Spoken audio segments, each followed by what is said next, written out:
There's a moment that happens on a motorcycle that's really hard to explain to people who don't ride.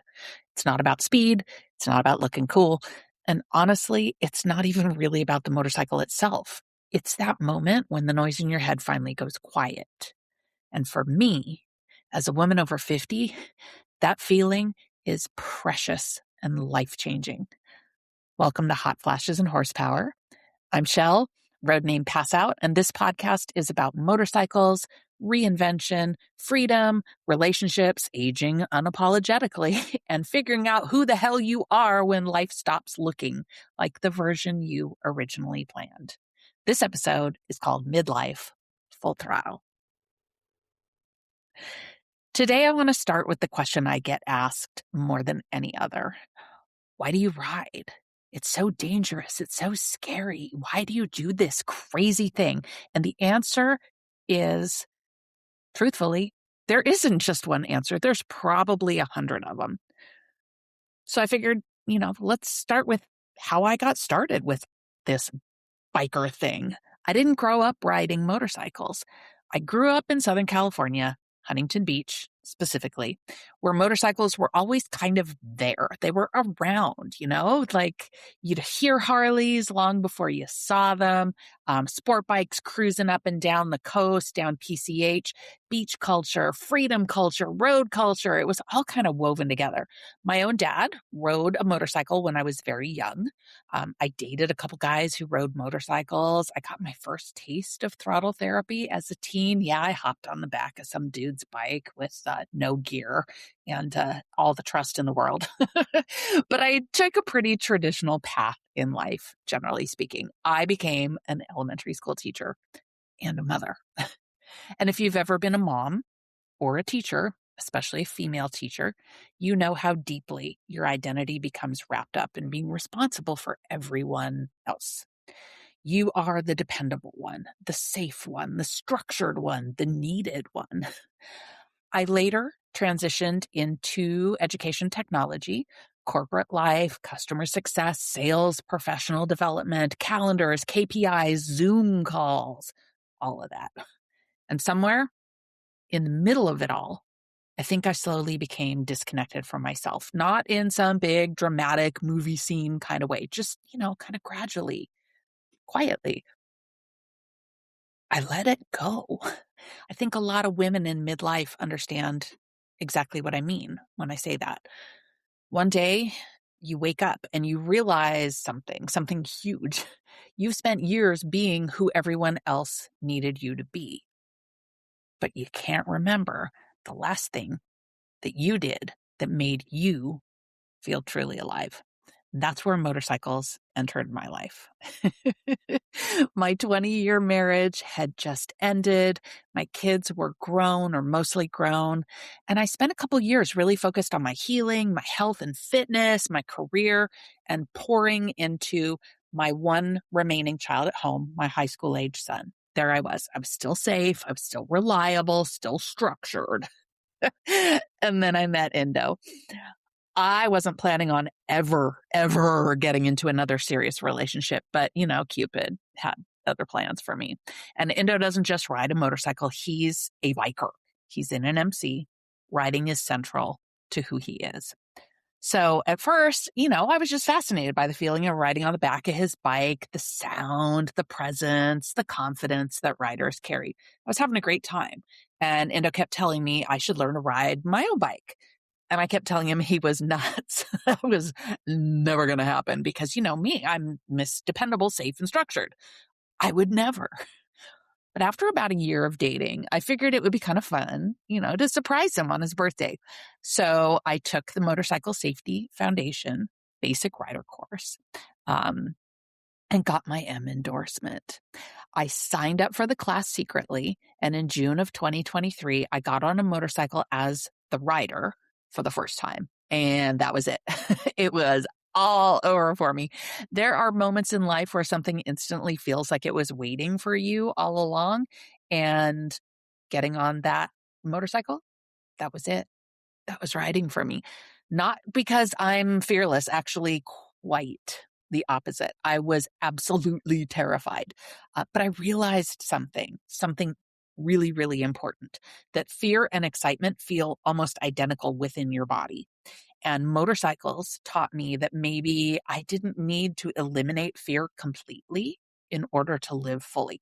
Maybe I just needed to stop letting fear make all of my choices for me. Um, yeah. So people who don't ride sometimes assume that motorcycles are about adrenaline. And sure, adrenaline is definitely a thing. But for me, riding feels more like clarity. It's meditation in motion. It's deep. When you're on a motorcycle, you cannot mentally multitask. You can't afford to. You can't obsess over work drama. You can't sit there replaying arguments in your head. You can't spiral about aging or finances or stress or student loans or how you're going to pay for college for your kid, because the second you stop paying attention, the road is going to remind you. Riding demands presence, and presence is actually incredibly healing.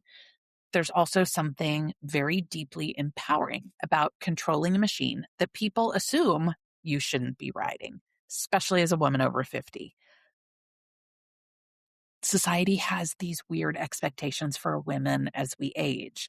We become supposed to, all these things that we're supposed to do. We're supposed to slow down, supposed to get quieter, supposed to make ourselves smaller, supposed to become invisible. Motorcycles completely reject that idea. You throw a leg over a bike and suddenly you are taking up space again. You are visible. You are powerful. You are moving through the world instead of shrinking back from it. And I'll be honest, there is something so incredibly satisfying about pulling up somewhere and watching people realize that big, beautiful bike belongs to you, not your husband, not your boyfriend, you. It's the best feeling ever. Now, let's shift gears for a minute and talk about another reason why I love riding, and that is the motorcycle community. It is amazing. One of the biggest surprises for me was the community, because from the outside, motorcycle culture can look really intimidating, especially if you're a woman entering it later in life. You worry about a lot of things, right? Am I going to fit in? Will people judge me? Am I too old for this shit? Am I too inexperienced to whatever? And and sure, like any community, there's going to be gatekeepers, there's going to be naysayers, but there are also some of the most authentic people you are ever going to meet in your life. Riders tend to recognize something in each other. And it's not status, it's not perfection, it's resilience. Most riders I've met have been through some shit. They've been through loss. They've been through divorce, reinvention, burnout, recovery, midlife identity shifts. There is a reason motorcycles attract people searching for freedom. And honestly, I think a lot of women discover riding later in life because it's the first thing they've done that's purely for themselves in decades. It's not for their kids. It's not for their partner. It's not because it's productive. It's not because it's going to look good on your resume, but simply because it makes them feel alive. And that matters. It matters a whole damn lot. So what does riding as a 50 plus woman mean to me? So being a woman over 50 who rides means I've stopped waiting for permission. And that's probably the biggest thing.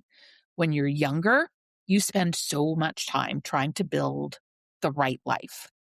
And somewhere along the way, many women start abandoning parts of themselves to maintain stability, to keep the peace, to keep things, moving correctly at home. But midlife has a way of stripping things down. You start asking these hard questions. What do I actually want? What version of myself no longer serves me? What still makes me feel powerful? Motorcycles have become part of that answer for me, not because riding solved my problems. It didn't. In fact, you get a whole bunch of new problems, primarily in the bank account department. So no, riding didn't solve my problems, but it reminded me that I was still capable of adventure, still capable of growth, still capable of learning something new, developing new skills. And there's something really radical about that at this age. I also think women over 50 are often seriously underestimated physically, emotionally, socially, and riding challenges all of that, you're learning new skills, you're building confidence, you're managing fear, you're learning to trust yourself. And every ride becomes evidence that you are stronger than the narrative the world hands you about aging. And let me tell you, there is also this incredible sisterhood among women riders that's hard to describe unless you've experienced it. Women cheering each other on instead of tearing each other down, competing with each other, women learning together, women rebuilding themselves and their lives together. And that is so freaking powerful. So, the hard truth about why I really ride. Let's talk about that for a minute. If I'm being completely honest, I think part of why I ride is because motorcycles make me feel fully awake, awake, not distracted, not numb, but awake. And as you get older, you realize how precious that feeling truly is. Life moves so damn fast. People change, relationships change, our bodies change. You lose people. You lose versions of yourself. Maybe you're not that full-time mom anymore. You're an empty nester or whatever. And riding reminds me that I'm still here. I'm still moving. I'm still capable of joy, even after disappointment, even after heartbreak, even after reinvention, especially after reinvention. So if you've ever looked at a motorcycle and thought to yourself, I could never do that, maybe ask yourself why. Because sometimes the things that scare us the most are the things that are closest to setting us free. And if you are a woman in midlife wondering whether it's too late to start something new, it's not. It's absolutely not too late. Thank you for riding along with me today on the very first episode of Hot Flashes and Horsepower. If this episode resonated with you, I invite you to share it with someone who might need a reminder that life does not end at 50. Sometimes that's exactly where it begins. Until next time, keep the shiny side up